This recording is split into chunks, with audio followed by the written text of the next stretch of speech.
We're going to call the meeting to order. We're going to do a flag salute, please. I pledge allegiance to the flag of the United States of America and to the republic for which it stands, one nation, under God, indivisible, with liberty and justice for all.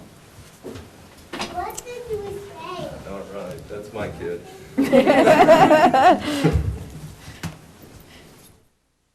Please pray with me. Heavenly Father, we pray that you give each one of us present here today the wisdom to discuss the many important issues our community faces and to help us make wise decisions. Lord, in this culminating meeting of 2021, we look back on this past year with an attitude of appreciation for the life you've given us, an appreciation for the positions you've put before us, and the lessons that we've learned along the way. We pray for those not in attendance tonight that they find good health and a renewed spirit for the holidays and the new year. Lord, we also pray for the students we serve. We pray that this Friday they find homes that are full of warmth, joy, safety, and fellowship during the holidays. We pray our staff has this time to rebuild and refresh spirits for a bright new year. Lastly, Lord, we thank you for the leaders sitting here in this room. We pray for them to have the wisdom, patience, and integrity to make these tough decisions. We make these requests in Jesus' name. Amen. Amen.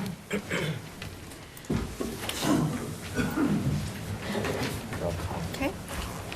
Roll call. Mr. Newsom. Here. Mr. Riley. Here.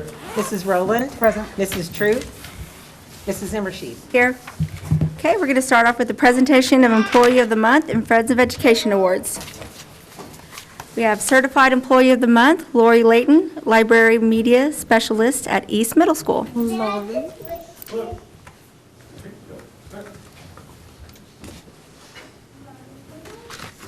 Hi, Lori.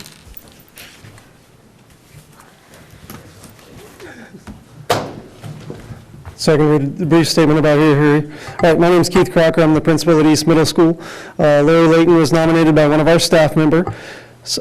He said about her, Lori does a great job managing our hospitality committee that contributes to the collegiality and positive spirit throughout the building. In addition, especially for new teachers, advice and support is critical to getting off to a good start. Lori has provided helpful support to our new staff by helping coordinate lesson plans for language arts lessons and sharing ideas on how to get the students to buy into book reports. She has always a sympathetic ear and offers solid, grounded advice. She makes the extra effort to keep the library open during lunch hours, as well as consistently helps more than 60 students daily during that lunchtime to find the book they are looking for, including having an excellent knowledge of students' interests by suggesting books and genres that she knows they have enjoyed before.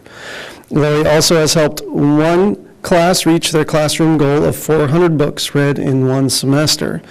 She's a real asset to East Middle School from her position as librarian, and her help and support crosses all departmental lines. Lori, we appreciate all your help at East Middle School. You do a great job in our library. Thank you, Lori. Thank you.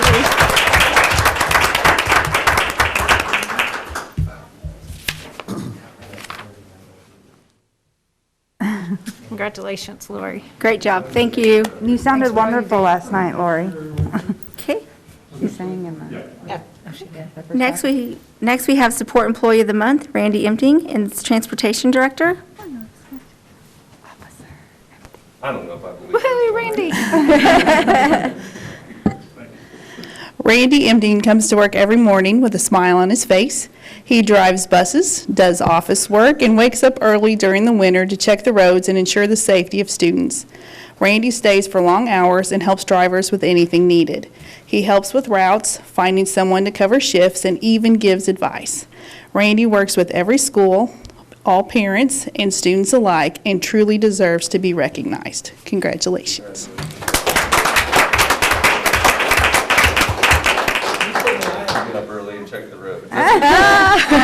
It's like 3:30 a.m. We've talked many times at 3 and 3:30. Thank you. Next, we have Friend of Education, and it's Liz. Do we do a drum roll? Miss Liz Lemming. She's from Ponca City Department of Authority. And there's Jack. Yay! Hey, Jack. He's excited. That's right. Mrs. Leeming has been working diligently with local businesses in her position with Ponca City Development Authority to encourage participation in the Ponca City High School internship program. She communicates often with high school staff to find the best placement for our students based upon individual interest and post-secondary goals. Mrs. Leeming is positive, friendly, and integral to the success of the internship program, community partnerships, and student success. Congratulations.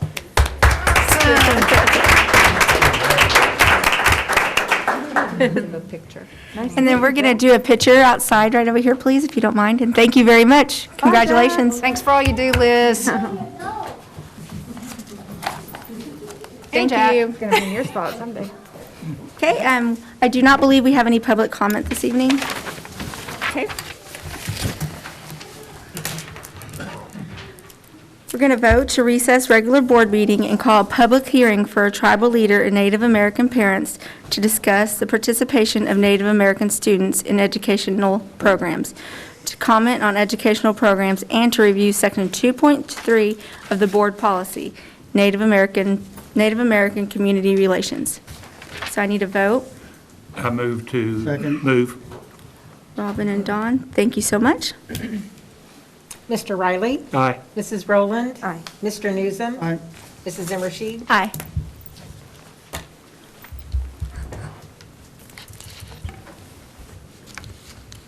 Welcome, Mr. Littlecook. It's all yours. Very good. How about you?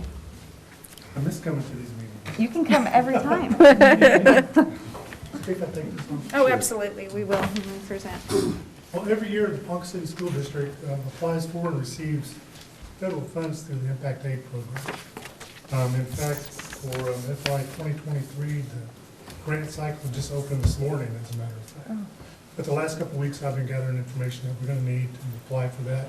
And it'll be due January 31st, and I'm sure we'll have a deadline. But we count kids from low-rent housing, Indian lands, and that's the reason why we have to have this meeting each year, is to go over our Indian policies and procedures. They were rewritten, I think, 4 years ago, just to bring the verbiage in line with title, well, not with title, but Impact Aid wanted to make it kind of reflect tribal consultation and other things like that. So that's why we have to do this every year. And but part of that is the hearing included so that stakeholders, parents, tribal leaders, and anybody who's interested can make comments, ask questions, compliments maybe sometimes too. But here's an opportunity to do that as well. And during this time, that's when I also let you guys know about the participation of students in extracurriculars. I gave you a copy of that in your packet. The first page that I handed in this afternoon is just kind of a snapshot of the past years, how many kids we counted each year and what that dollar amount looked like. Last year, we submitted our grant. We haven't received an initial payment yet as of this date. And that's the way it was last year too.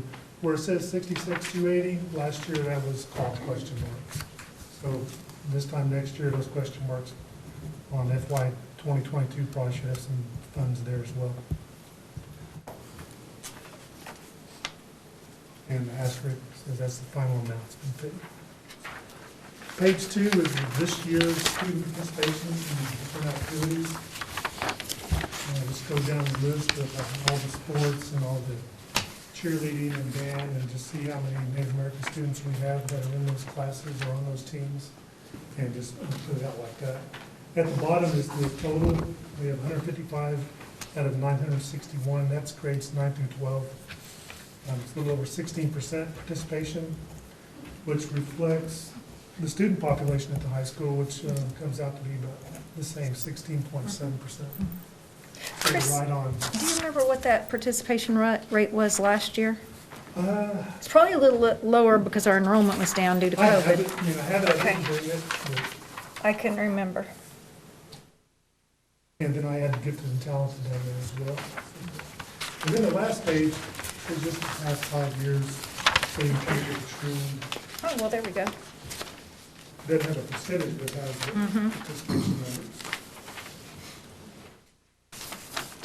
I remember a few years ago on the wrestling, like half the wrestling team was Native American descent. And this year I noticed on the girls' basketball, nearly half of them are Native American descent. Thought that was kind of interesting. So this for you to look at, and if you have any questions, I'll do my best to answer them. Do you know, happen to know how many of these are cross? Oh, no, I don't do, I mean, I could do that, but yeah, there are Curious. kids that are in symphonic strings as well as band, and there's wrestlers who play football.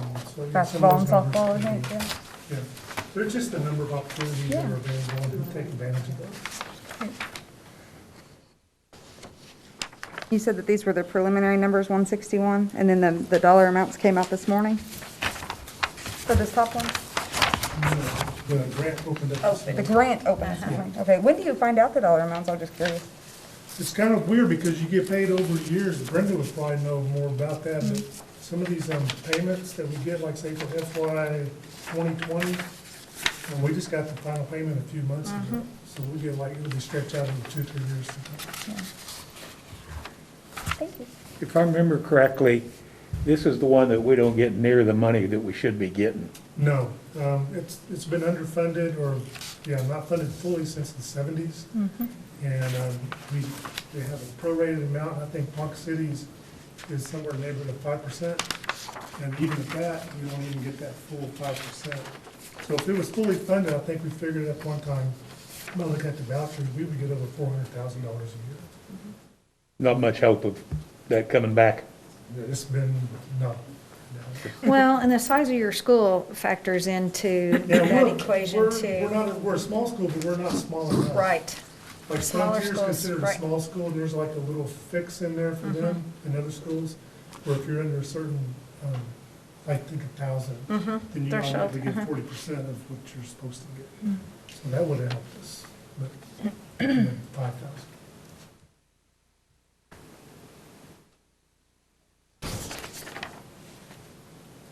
Thanks, Chris. Appreciate it. Thank you. Thank you very much. Thanks for coming in. Thank you, Chris. Need a vote to return to regular session. I move that we return. I'll second. Okay, Mrs. Zimmershed? Aye. Mr. Riley? Aye. Mrs. Rowland? Aye. Mr. Newsom? All right. okay, we're going to do the superintendent's report. She will be talking about Oklahoma State test results, new transfer policy recommendation, and COVID-19 updates.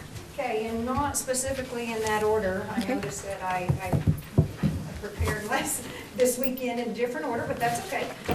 If you'll remember, last month, I reviewed the student transfer policy with you, and it's per new legislation, Senate Bill 783.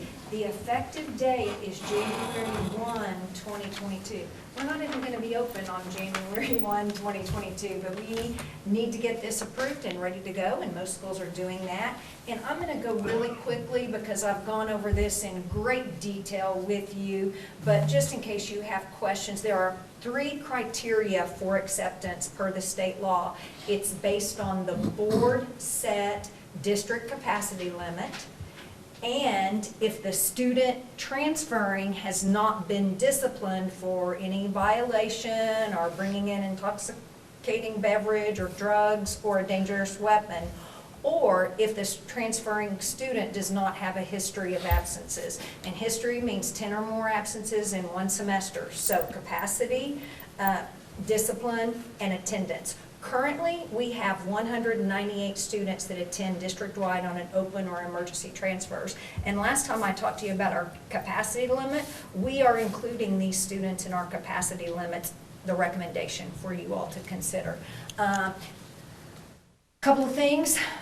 On January 1, we will begin accepting transfers for the remainder of the year. But in our policy, we will begin accepting transfers for the 22-23 school year, the first Monday in March. And if you'll recall, I talked to you about it last time. Each transfer is time-stamped, and it comes in the order that they're time-stamped. So we'll get this information out to the public that we are accepting transfers now, but for the 22-23 school year, it won't happen until the first Monday in March. And Barbara, you and I talked one day last week. There is going to be an automated electronic transfer enrollment form that the SDE is working on, so it will be automatically time-stamped. So the state will be clear when the timestamp was, and we will be clear when the timestamp is. We will let people know if they have been approved or denied for their transfer once we determine the August 1st capacity data. And that gives us time to let us know what our enrollment is after registration, that kind of thing. We talked about class size standards last time, and if you'll remember, there is a moratorium on this law that was imposed with House Bill 1017, except for K and 1. And the standard in pre-K is 20 students per classroom. Kindergarten, this is now mandated. 20 in a classroom, we can have 9 over per site if we have a class size TA. And if you'll remember, we hired 2 kindergarten teachers after school started. One right before school started and then one right after school started because we were kind of in a bind. We didn't have a lot of pre-Kers that attended pre-K due to the pandemic. So we had a lot of kindergartners enroll. That same class size requirement is for first grade as well. And in grades 4 through 6, and 6 transcends into our junior high level. The class size is 20 per student, and then at the secondary level, it's 140 students per day, and this excludes PE and music, or actually would be almost any elective in there. So these are the capacity limits that we recommended for elementary. We talked about this last time. You know, we're trying to balance our classroom size across the district before we set class size limits, and this sitting board decided to reduce our class size by 1 student each year in the elementary. So to do that, we would set our capacity for pre-K through 3 at 20 students per classroom. If someone requests a transfer, they might not necessarily get the school they want. Let's say they request a 2nd grade transfer for Union. We might not have a seat available at Union, but we might have a seat available at Woodlands, let's say. So our policy says it's a 2nd grade seat in the district. And right now, our class sizes are a little bit higher. Our class size goal is at 26 for 4th and 5th, and the recommendation is to set a capacity limit for 22 students per classroom in grades 4 and 5. And the reason we don't want to meet our board set goals for class size is this is for transfers. If a resident comes in, they are ours. We do not say that we are full. We're public ed. We take all students. So we don't want to push that limit so far that we can't serve our resident students appropriately. So that's the recommendation for capacity limits on elementary. At the secondary level, we studied this quite extensively, and other schools talk, and we review each other's policies. We would like to set that based on our number of ELA teachers, English Language Arts teachers, because all of our kids have to have English, and all of our high school kids have to have 4 sections of English. And so for us to be able to plan for in-district growth, provide adequate staffing, you know we struggle with the teacher shortage, and the consideration of our Ponca City Virtual Academy kids returning to in-person. We want them to come back to in-person, and didn't we have like 10 move back in, 5 move back in from middle school just this past week into in-person learning? So that's got to be a consideration, and to ensure that we don't exceed the class size limit set forth by House Bill 1017, we are proposing that our current capacity of students per grade level 6 through 8 is set at 360 traditional students. We have 3 English teachers per grade level. That is 120. If you remember, the standard is 124. I will tell you that our classroom sizes are pretty small. The physical size of the classroom is pretty small at both East and West, and I kind of did a comparison. Right now, we've got about 23 average students in our ELA classrooms right now. So we don't want to stack those too high with transfers, because we will accept all residents. So That's the recommendation. As far as ninth grade goes, we only have 10 English teachers at the high school. So not everybody teaches ninth grade English or 10th grade English. They teach different sections. So it's about 2.5 teachers per grade level.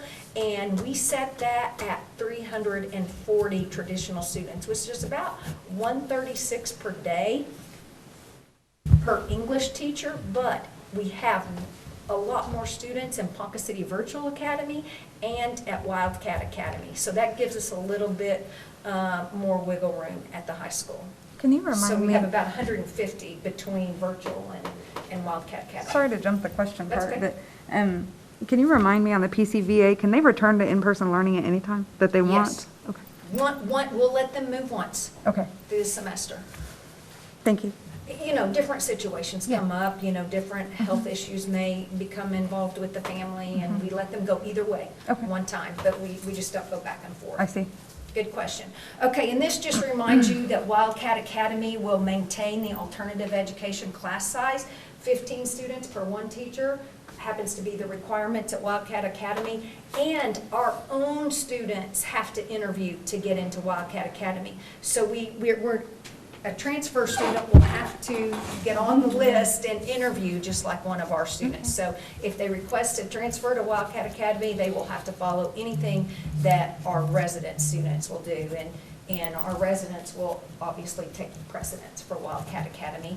And then our Ponca City Virtual Academy enrollment doesn't count toward a student's grade level for capacity purposes. And last time we met, I gave you our enrollment as of 10:01 and as 11:01. And based on the recommendations with 20 per grade level at pre-K through 3 and 22 per grade level, 4 through 5th, 360, 6th, 7th, and 8th, and 340, 9 through 12. That's our current enrollment as of 12/01/2021. Guys, this changes every single day. By law, it has to be posted on our website once a quarter. January, March, June, August, I believe are the dates, or September, but once a quarter. I am going to put it on there once a month. Prior to the break, wherever we are on Friday, the 17th is our last day. I will put this chart on the website if the board so approves these recommendations of class size. Now, the board can only change the capacity limits once per quarter too. So one thing that we've been talking about a lot at the state administrative level is what are the unintended consequences, because every piece of legislation has unintended consequences. So it may be that we want to reset this schedule, the capacity limit in March. And we'll see how things go. We'll see how many transfers requests we have. Truthfully, I don't think it's going to be a big issue in an area that we're not surrounded by metropolitan schools like Jinx, Bixby, Broken Arrow. That's going to be a bigger issue. And I will tell you, those schools that are in a metropolitan area, they are setting their class size really, really low. So at least at a minimum of 20 all across the board. Is that because of also making room for the residents that are going to be moving in? Well, growing districts, you know, we've been a district in declining enrollment. Our housing is declining, our population is declining, and that it's going to be a bigger issue for them if they're. They just have a lot more people moving in, is that what you're saying? And building and Yeah. bond elections and the voters who vote on bond elections, so their class size limits are pretty low. So that's the recommendation here. Will the SDE look unfavorably at us having 5 zeros, no transfer seats available? And in fact, I have looked at other schools out there. We've probably got fewer zeros than anybody. Newkirk already has theirs posted, and I think they have 2 grade levels where they can take students. Jinx, I think they are mostly 0 across the board. Were those set to try to meet House Bill 1017? Yes, lower than House Bill 1017. But this allows us some wiggle room that we can take residents and transfers and still not go over that House Bill 1017 law.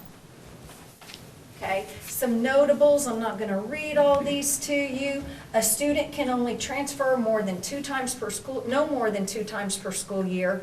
Siblings of transferred aren't guaranteed in. It depends on the grade level, the capacity limit, attendance, and discipline records. There are some exceptions for military household and for foster children. If a student with disabilities requests a transfer, we already have laws in place on our IEPs, and we'll have IEP meetings, and we'll follow that law like we had always followed before with the transfers on our students with disabilities.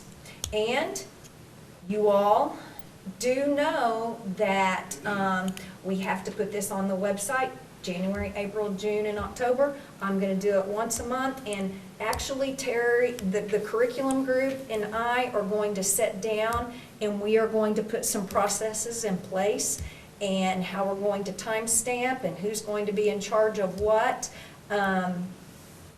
and follow that process. So we will do that, and then we're going to meet with Maureen on Friday. She's our registration center lead, and she will probably take care of a lot of that. I do want to remind you that as of this 10 seconds, OSSAA rules still apply. So if a student wants to come in, let's say to be in Symphony Strings Orchestra, they have to sit for a year because they're not a resident student. Or if they want to come in to play soccer, they'll have to either play JV or whatever for a year. So those rules are still standing. We're here, we're hearing there's some talk, there may be some scuttle that that could be a consideration in the future. And I will tell you that superintendents are against that. So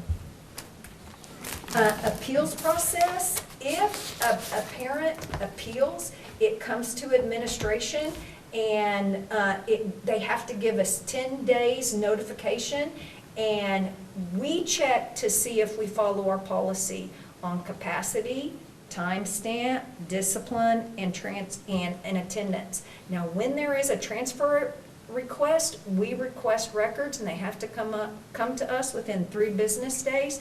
It will go to the principal. The principal will determine if there's attendance issues or disciplinary issues, and then we will have the information as the timestamp and our capacity limit. Now, a parent can appeal to the Board of Education, and you all would check to see if we followed the policy. They would state their claim as to why we did not follow the policy. You would have access to attendance records, disciplinary records, and if we met our capacity limit. And with our Power School, our student information system, we can pull the number that we have in attendance on any given day. So that would be provided to you. Then the parent could appeal to the State Board of Education, and they would follow the same appeal that the local Board of Education. Shelley, Was the policy followed? Shelley, is there a criteria? I know it says attendance issues, but is there like a baseline? 10 days per semester. Okay. And then. More than 10 days is 10 or more days. And disciplinary issues, would that be like multiple suspensions or one? Any infraction. Any so infraction. That would be.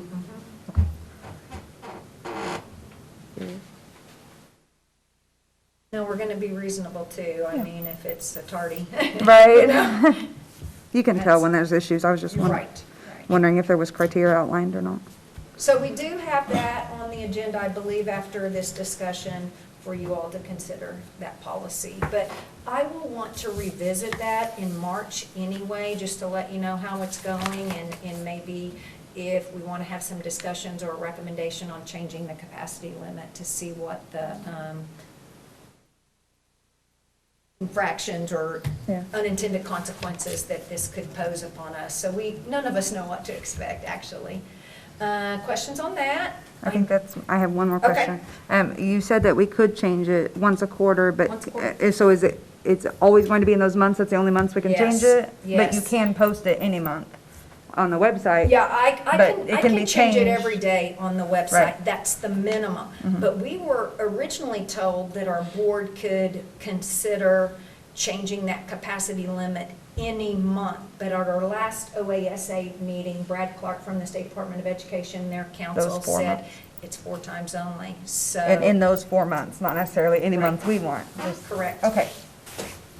Correct. Those match the capacity posting dates. Alrighty. Next, I want to talk to you about state testing, and guys, it's not pretty. It's not pretty for us, it's not pretty across the state, and I want you to keep in mind that our testing should not be used for comparison. There were so many disruptions to learning during the last school year.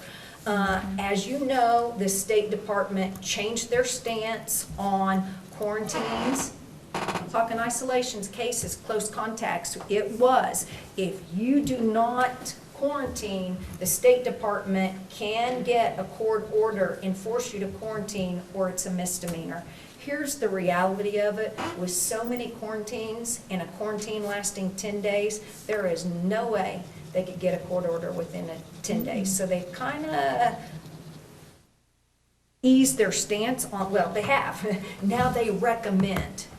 It was required before. And if you'll remember, one time this year, all of us were giving a choice at the first of the year, and then they came back and said, no, it's required, and then within a month, it was back to recommended again. So, I will tell you, there are some exemptions for students being quarantined if they're vaccinated, and more of our students are providing that information to us. We can't ask. And then if they've tested positive for COVID in the last days. But as a result, there was not, we didn't even have state testing in fiscal year 2020. If you'll remember, we went into closure, state mandated by the State Department of Education on March 12th, 2020. No testing. State testing window hadn't even been open. Last year, they extended the state testing window. It was a longer window, so if kids were on quarantine, they could come in and test. As a result, prior to COVID, prior to the pandemic, we were required to test 95% of our kids. And if 95% of our kids were not tested, the accuracy was not good. I will tell you, of our area schools, we tested 100% in some cases, 99 to 100%. We worked really hard to get all of our kids in. But of our area schools, I believe Newkirk is the only one that didn't reach the 95%. I will tell you, a lot of the virtual charters in the state only tested about 50%. So it's don't take this with accuracy. We've got a lot we can learn from it. I will show you our elementary schools, and based on our free and reduced as a district, we are 70% based on these testing results, free and reduced lunches. So I took some peer schools and their averages of all subjects and our county schools. And I've got the state average in there, but that's not really accurate because we didn't have a lot of kids. We didn't have that 95% testing criteria in the state. But here's where we stack up with our peer schools. We are below the state in our elementary and above Muskogee and Shawnee. You can look at that in our area schools. We're comparing apples to oranges, different criteria, different class size, but you can see where we fall in there. And here's what I will tell you about our elementary students. If you'll recall, if one person tested positive in the elementary school, we flipped the whole class to quarantine. And there were some classes that were flipped several times for 10 days. Another issue was we rely a lot on our interventionist. Well, we had a lot of staff out sick. We didn't have a vaccine tool in the fall. At this time last year, there was no vaccine for ours, or we didn't have people start getting vaccinated until January. So we missed out on a lot of instruction. I don't know that anybody else in the county flipped the entire class Did any of the for 10 state, days. did any of our peers flip the states? You know, I don't The whole know, class? but not, we were really pretty rigid. So Sapulpa, Guthrie, Sand Springs, you Don't know. Guthrie, I know that's a no. But our results were the poorest at the elementary level. As far as our middle school results, we were even with the state. The only peer school that was above us was Guthrie with 25% proficiency rate. That's a proficiency rate, by the way. And you can see there were a lot of schools lower than us: Sand Springs, Sapulpa, Enid, Muskogee, Shawnee. As far as our county schools go, we were at the top with middle school, so I've got to commend our middle school teachers, staff, kids, and that just goes to show you, to me, face-to-face is most important for our elementary kids. Our older kids are more tech savvy, so they could adapt to Google Classroom a lot easier. But here is the good news. Our high school, compared to peers, we're at the top with proficiency rates, ahead of. So you're saying that proficiency rate, 25%? That is correct. That's across all cores. And then I've got it broken down by cores here in just a bit. That's total. Now, there was no report card. We would all be at Fs this past year across the state, so there was no report card. As far as our county high schools, Tonkawa and Newkirk had a little bit higher proficiency rates across the board than we did. So we were at Blackwell and Woodland. Okay, then I have broken it down. If you'll see on the right, you can see our free and reduced rates. And it doesn't show up very well, but I do have our elementary schools highlighted in blue by proficiency rates. And you can see it stacks up just about every time by proficiency rate. Our district free and reduced rate was actually the 2019 rate because we didn't take testing in 2020. We got free lunches, we didn't have applications in 2021. It's just, there's just no accurate data. I'm just providing the information for you. And there are our district Oklahoma State testing results. The district average for ELA was 23, and I've highlighted in blue those schools that had met or exceeded our district average. Math, the district average was 23 as well. And those are the schools that exceeded the math district average. Look at the district average for science. Liberty is an anomaly. It was our only single-digit proficiency rate, and it was fifth grade science. Only fifth graders take the science portion of the test. So throw out that anomaly, and our proficiency rate is 31. Our average is 31. Do you have a new teacher in science at Liberty? We had a new teacher. We did. She came at midterm. In fact, didn't we have a couple of teachers that year? We had a teacher that was in, and then we had a long-term sub, and then we hired one at midterm. Yeah. It was an issue. Then I have it broken down by the state on the bottom chart. And the state average was 24 in ELA, and you can see our sites that met or exceeded the state average. In math, it was 22, and you can see our sites that exceeded that. And then the state average in science was 30, and throw out that 8, throw out our one single digit, and we would have beaten the state average in that. So.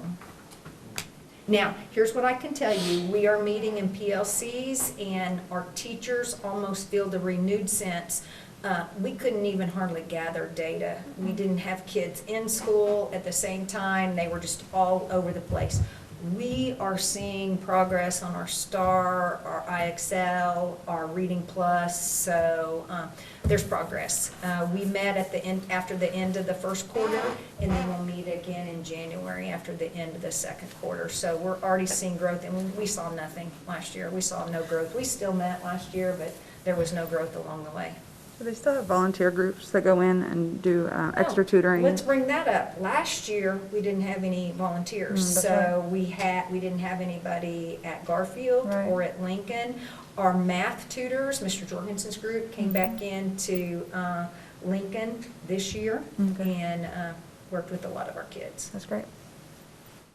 So that's a good point. Okay, any questions there on state testing?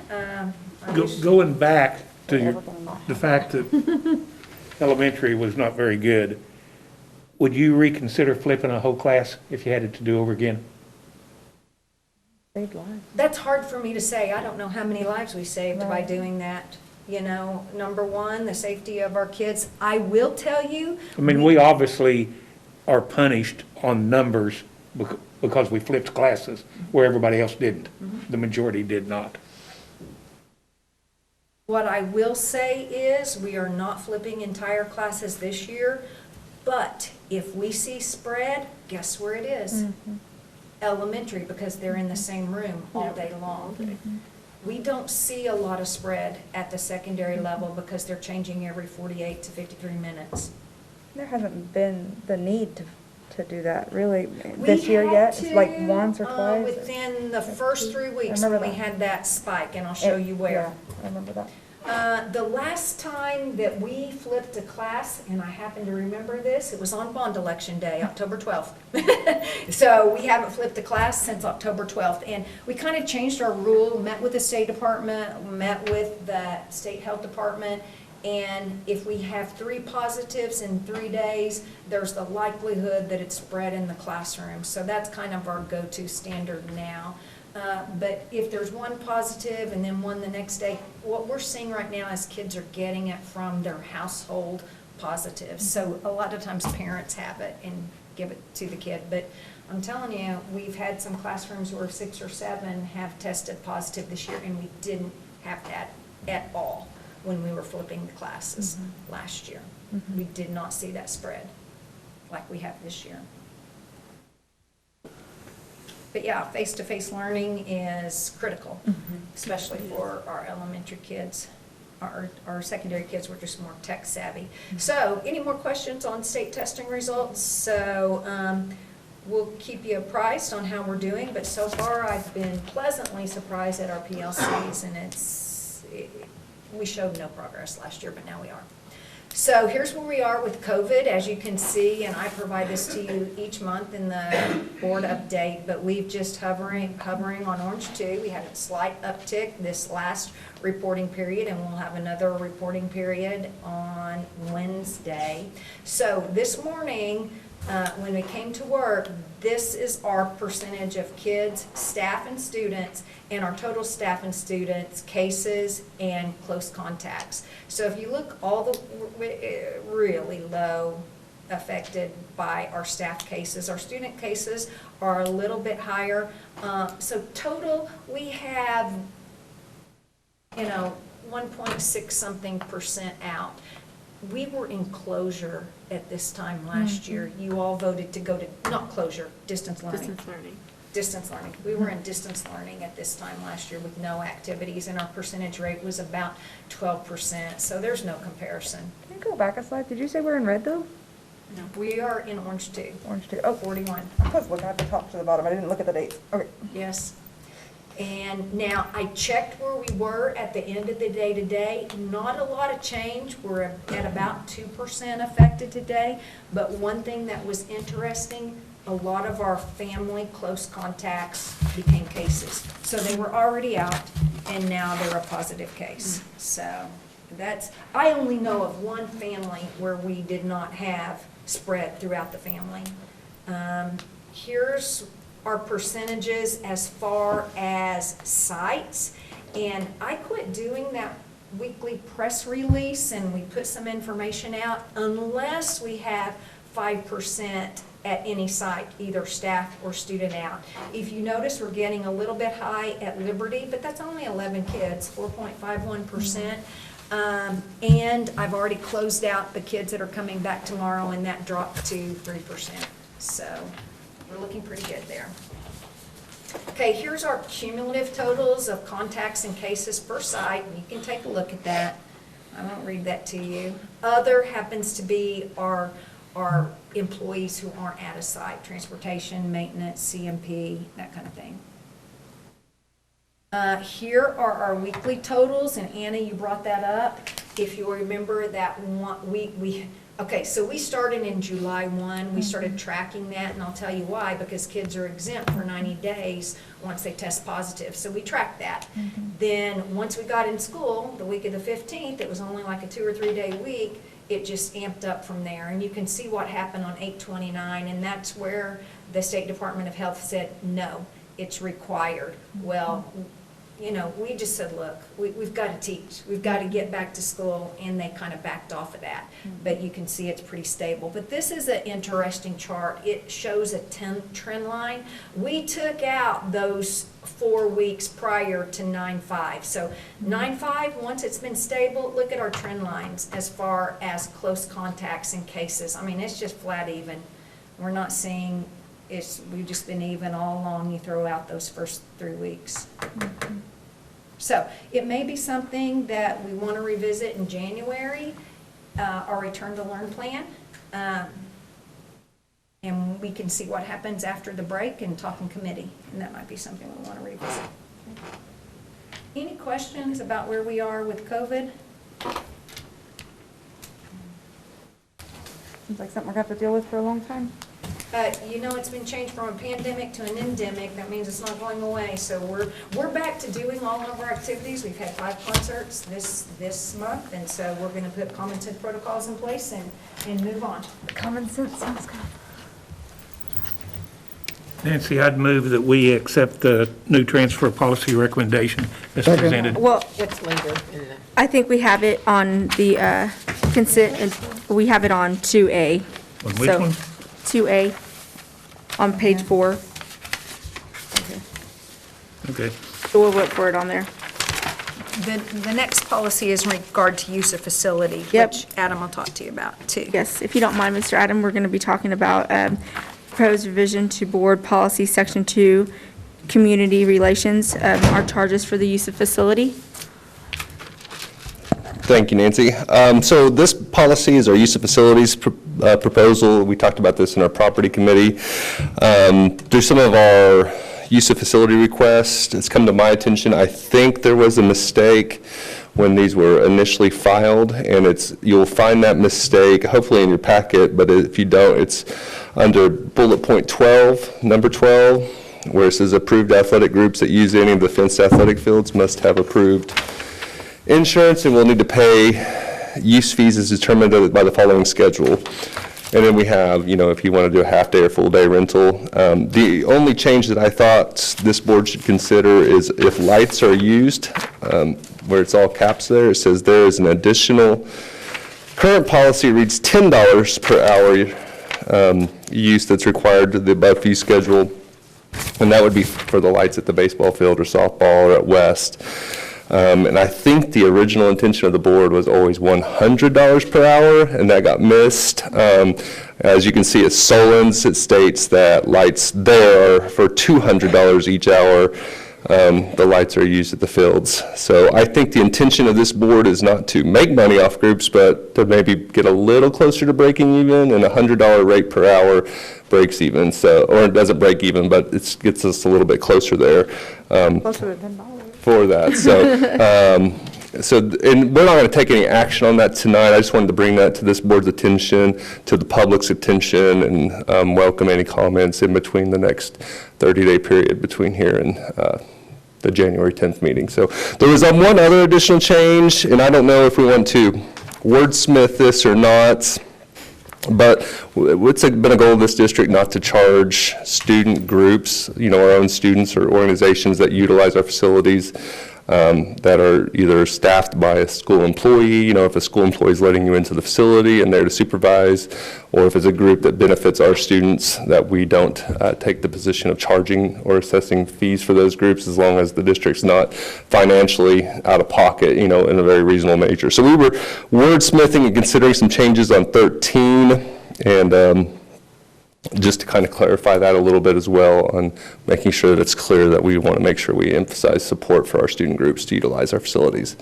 And we currently don't charge our student groups, but we wanted to make the policy accurate with what our current practice was, because that does say that certain school groups, clubs, organizations. Yeah, I'd had a discussion with the superintendent on that one, that we need to clean up the wording to match the actions that we're taking right now. Obviously, we don't want to charge student council or people like that if they have a meeting at the school. Of course. I think, After hours. And the way the policy's written, it talks about during school hours. right. And just about all club activities are after hours. So we probably need to clean that up. So it's not written in the proposed language, it's just to consider and talk Correct. about? Okay. Yeah. The only change that's written so far is the one that's noted on the paper? The $100 or? Yeah, at the time of printing was the $100 was the only change. Like, Robin brought that to our attention today, that we might want to consider that before next month's meeting, and kind of, I don't know, take a temperature of our board members tonight just to see if they'd be in support of something like that. I'm in support of it, if it, I mean, just so it reads right. I'm okay with that. Read it next month and see what. Right. Okay. Thank you. Okay. Next, we have the consent agenda. We're going to have motion required for approval of the consent agenda as printed or as amended. So we have number 1, agenda with commentary. Number 2, minutes from November 8th, 2021 regular board meeting and November 18th, 2021 special board meeting. Contracts and agreements under $10,000. And high school acceptance agreement with HSUSA Global Culture Exchange for 2021-2022 spring semester for foreign exchange students. We're going to need a motion for 1 through 4, please. I move approve the motion on item 6. I need a second, please.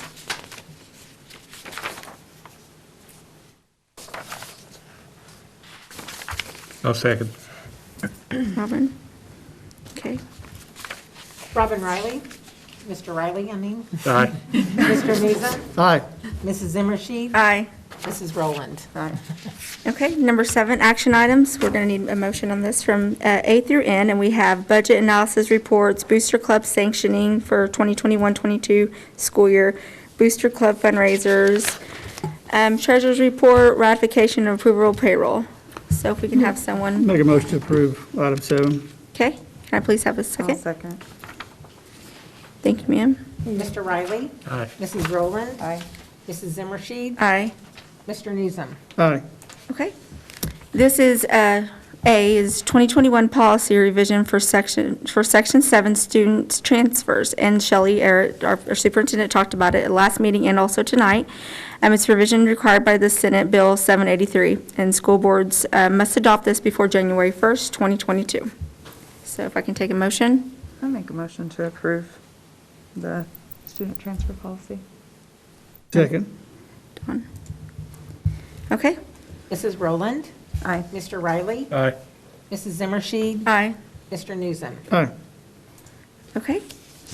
Consider and take action of the following contracts and agreements. A is AIA agreement to employ Winrow Talley Architects for the 2022 bond projects. The cost of service is based on percentage of total cost of projects. Remodels 8%, additions are 7%, and new contract is 6%. If we have any questions, we can ask Adam. Do you guys have any questions on A? Okay. B, agreement with AMAX Sign Company for the purchase of a digital sign for Union Elementary. This agreement is for the purchase materials and labor to install a new digital sign for Union Elementary. The total cost is $18,341, and the funds are provided by the Brewer Fund and the Activity Fund. C, agreement with Circuit Appraisal Company for appraisal service is, the services for the district, and the cost is $10,000. D, contract with SHI Microsoft Licensing. It's to purchase for the state contract is based on the full-time equivalency of the district. This covers all laptops, desktops, and servers used by the district. The total cost is $49,587. E, agreement with Ward's Air Conditioning for 1 technician to help the maintenance of Ponca City Public Schools HVAC equipment. This requires, this gives the technician will work for us for an hourly rate of $132 per hour, up to 4 hours a day and up to 5 days a week. And he will be working with our maintenance personnel. Total cost is $105,000. Okay. F, lease agreement with Wool & Company for surplus storage.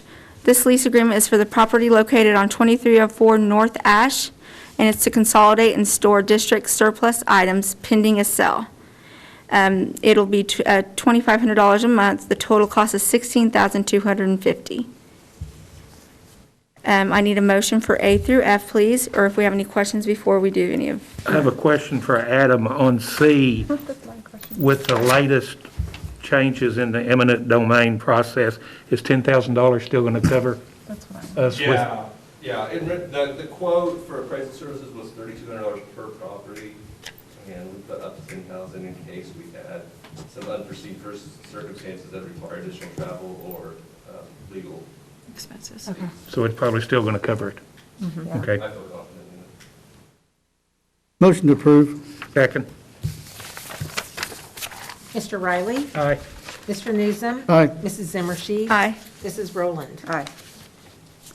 Okay.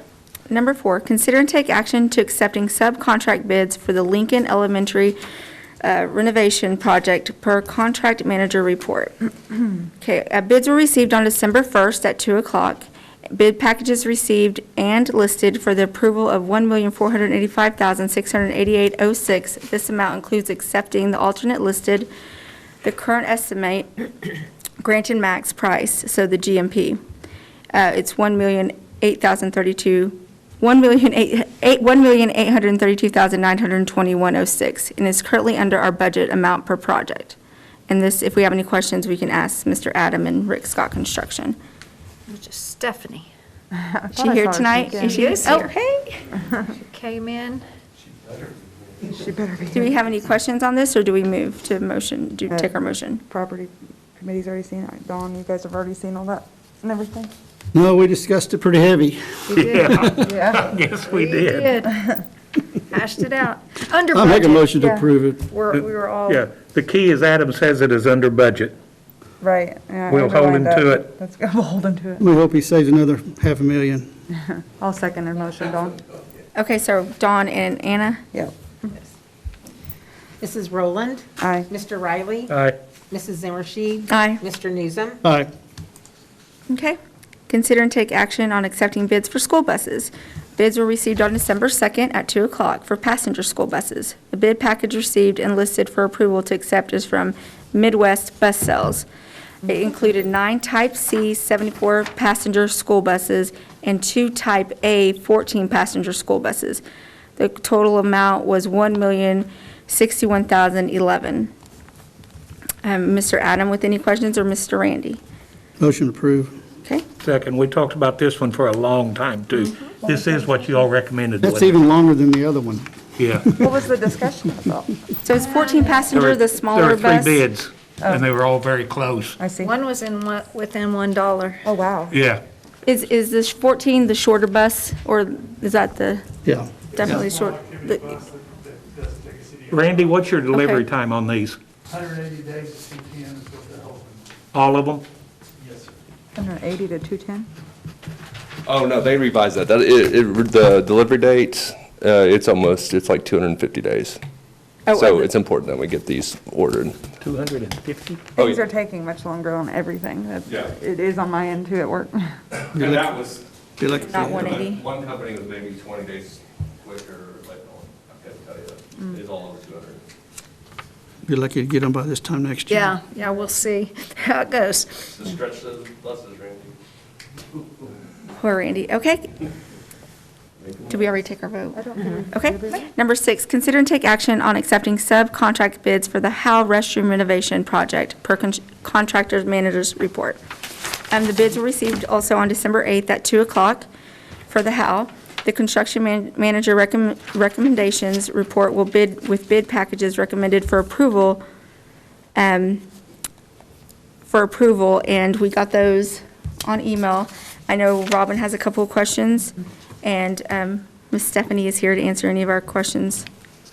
Yeah, and if you guys don't mind, I'd like Stephanie, since we opened these bids last Wednesday, was this Wednesday or Thursday? We've had a lot of bid openings, if you can't tell by your packet, as we're ramping up for the bond project. But unfortunately, we didn't have it in time for the property committee. But just due to some critical supply chain issues, it is very important that what we do get, we get going. So Stephanie, would you want to talk about is she still here? Yeah, there you are. Do you want to talk about the ones that we had opened and why that might be important? The majority of the ones that we had opened are critical lead time items, the electrical for the lighting fixtures, all of our plumbing fixtures, we need to get those ordered. A couple of projects they've been up to was for the toilet petitions that would go back as well. Anything with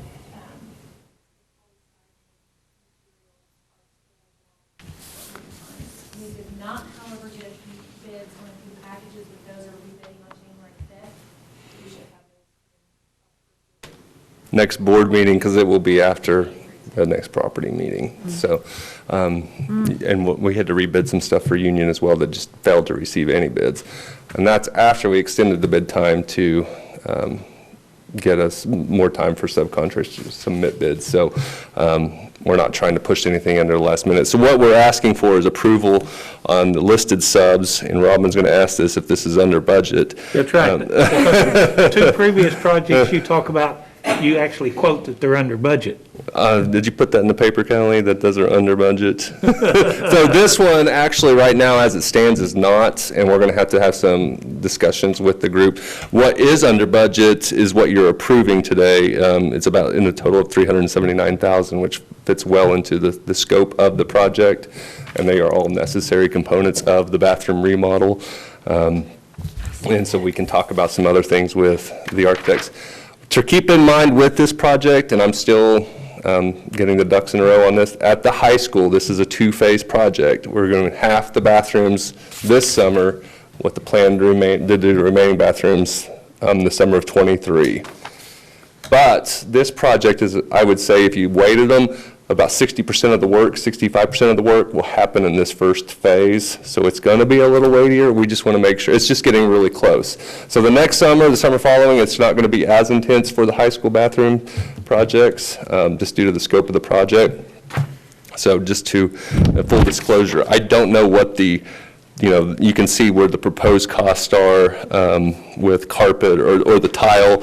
Being a major expense, and also the drywall contracting would be a major expense, but we don't have bids yet to propose to approve on that. So I'm going to politics my way around this answer and say I don't know if it's under budget right now on this, just with all of those factors being considered.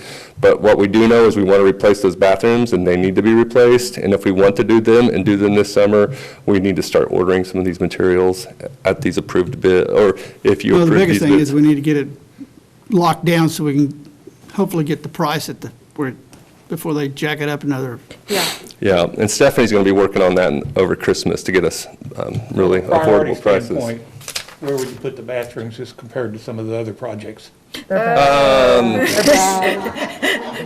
look at that. I mean, High priority. Since Callie's here with the paper, I'd just say it'd be priority number 1 for this district to make sure we have facilities that I've heard the our students students comment on it, can yeah. utilize, our staff can utilize. It's high priority.